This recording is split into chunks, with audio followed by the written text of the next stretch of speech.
Do you ever feel like you're the busiest person you know, but also the least effective? That, my friends, is productivity dysmorphia. And it's not just a bad feeling, it's a silent killer of your bottom line. Today, we're finding the cure. So, welcome to Sunday Spark. If you're looking for platitudes and participation trophies, well, you've taken a wrong turn. This is Sunday Spark, the weekly intervention for ambitious professionals who are ready to play a smarter game. It's all about actionable strategy, not just motivation. So let's ignite some progress. Hi, I'm your host, Faye Chappell, and this is Sunday Spark. Let's talk about the most persuasive, undiagnosed epidemic in the modern workplace. It's called productivity dysmorphia, and it's that nagging, soul-crushing disconnect between being incredibly busy and feeling really profoundly ineffective.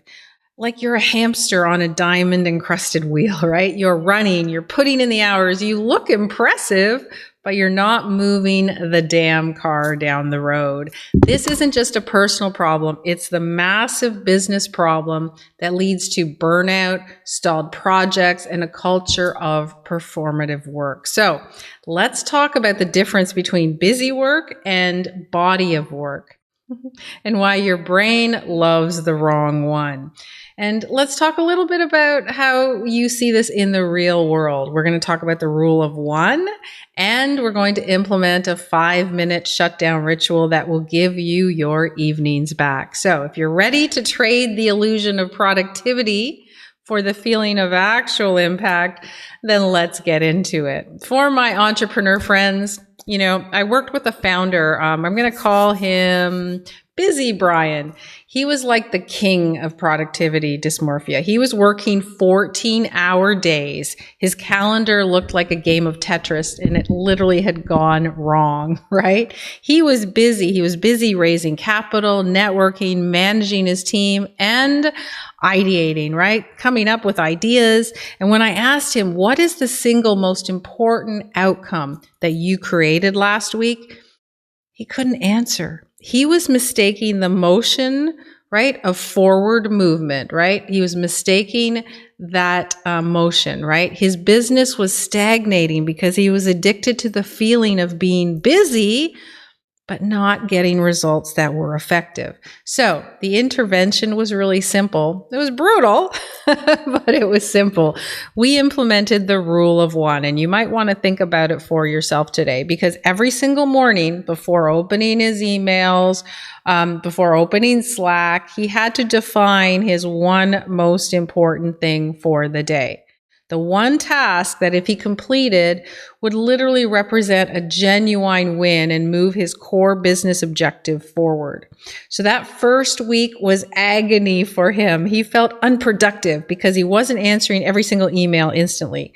But by the end of the week, he single-handedly landed a major new client, something that had been on his to-do list for months, but was always crowded out because of everything that was urgent. So he did less busyness and achieved a massive result. So what's the takeaway here? So your to-do list, we've talked about over and over again, is your trap. Your job isn't to clear the list, it's to achieve the objective. So I want you to identify that one action that matters the most and protect that time like it is that you are the guard dog, right? You are protecting it as much as possible. In the corporate world, productivity dysmorphia is really in the air we breathe, right? It's fueled by that culture of responsiveness, that unspoken rule that you must every single morning and every meeting answer every email within 7.5 seconds to prove that you're actually working, right? Or how about those companies that make you keep your Slack or your team open so it looks like you're there and working? It's so silly. Because you're there, because you're perceived to be busy, does not mean that you're actually accomplishing anything. We had a really smart VP at a software company, and he noticed that his team was completely burnt out producing really mediocre work, right? Despite long, long, long hours. And he realized that they were spending their entire day in a state of that reactive busyness, right? So he said, no, we're not going to do that anymore. And he came to us and said, what can I do to help these guys really become productive in a meaningful way? So first, we instituted our what we call their maker mornings, right? So no internal meetings before noon ever. This was the time for deep, focused, creative work. So people didn't have to worry about, I have this thing to do, but I can't because I have 14 meetings in the morning. Get rid of that. Do the meetings in the afternoon. And he killed that for information, the FYI email. You know those? You've sent them and you've received them. He trained his team to really distinguish between emails that required action and emails that were literally just noise, right? And really to ruthlessly archive that latter one. A lot of us, I call FYI emails sometimes, I also call them cover your ass emails, right? So sometimes we email all these other people, we copy them because we want to make sure that, we didn't miss it or everyone knows what's going on, etc. And we can't get in trouble. And the problem is we create a lot of extra headache for everyone else. So if they really don't need it, don't give an FYI, right? If you get a lot of them, get rid of them because you don't really need them. Okay.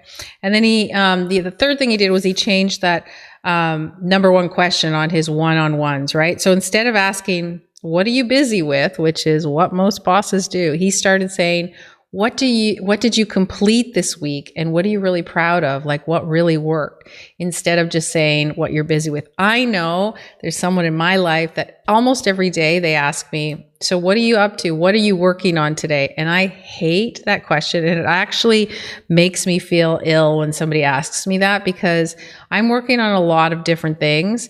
But because I haven't accomplished it yet, I feel like I don't want to talk about that. I really want to only talk about what I accomplished, because that makes me feel good in the conversation. So when all this was implemented with this company, the shift was really incredible. The team started producing higher quality work because they really finished uninterrupted, right? They had time to think. And as we know, when we are effective, our morale goes up. So the takeaway in this one is simple. Stop rewarding busyness. Stop asking everyone to show that green light on Teams or make sure you're on, we see you're on Slack just to say that you're busy, and instead start rewarding outcomes. I would rather have my team not show up on that little light that says they're at their desk and actually at the end of the day hand me something that they accomplished, rather than whether I saw they were opening, their laptop was open during the day. I don't really care. A culture that really protects focus will totally outperform a culture that values responsiveness. If you are a leader right now of a team that forces your people to do this, really, I want you to step back and go, what am I doing? Because the truth is, if I'm working remotely in particular, I can open my laptop, I can put on the team, or I can put on Slack, and you will think I'm there. It doesn't mean I'm doing anything. Remember that, okay?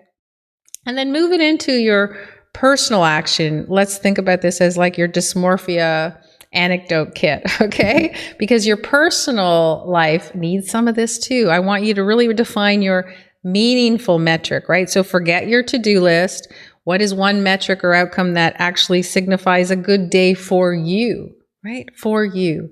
It could be work. It could be a client problem solved. It could be a page of your book written. It could be a strategic decision made. It could be, that you cooked a healthy meal for yourself instead of just running through the drive-through. So I want you to define it and measure your day against it, not against how many emails you answered. And then I want you to really practice, this is really key, I want you to practice mindful transitions. I do this all day long. We discussed this in the 7 a.m. club. If you feel free, the link is below. I want you to take 30 seconds between tasks to reset. So just close your eyes, take a deep breath, hold, let it go. Let that task go so you're arriving fully at the next one. This stops that huge mental bleed between activities, right? Where you're just rolling from one to the next. Sometimes have you ever gone one to the next, and then you realize you haven't even finished the first one because you were so busy as things came up. So take a mental break between tasks to make sure that you accepted that you're moving on to the next task fully aware of what you're doing. And I want you to, this is a really key one, and this has worked really well for me and for many of our clients. Implement a 5-minute shutdown ritual. So at the end of your workday, do not just slam your laptop shut. Take 5 minutes, tidy your desk, write down your meaningful wins, anything for the day, and then say out loud, work is complete. Work is complete. This is a massive win. Work is complete. This creates a real psychological boundary that allows you to actually rest, recharge, and move on to the next task. You know, there is an author and an artist. They have a great quote. I think it's his name or her is Austin. I can't remember the last name, but you can look it up.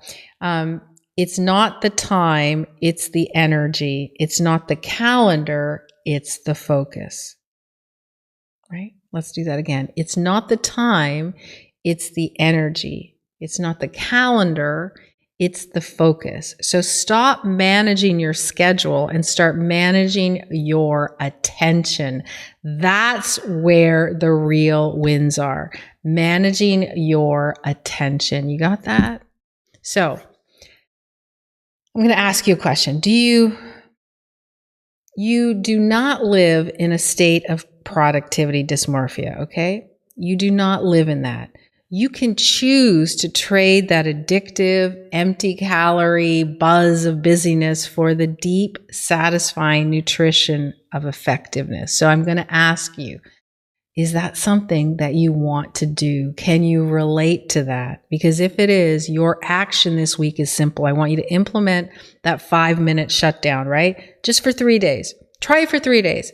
Tidy your space, write down one win at the end of the day, and you declare your day, your work day complete. You can also declare it at night, right? So you can actually get into bed and just say, my day is done. I've accomplished everything I need to accomplish, and now I will allow my body to rest. So that you're telling yourself, I don't want to think about anything anymore. It's time for me to reset. So, what's one meaningful metric for a successful day? Think about it. What would that work for you? And if you have something, please share it, comment. I'd love to hear what your metric is, because it is really important for you to understand that everyone's unique and everyone's different and everyone has a different idea of success.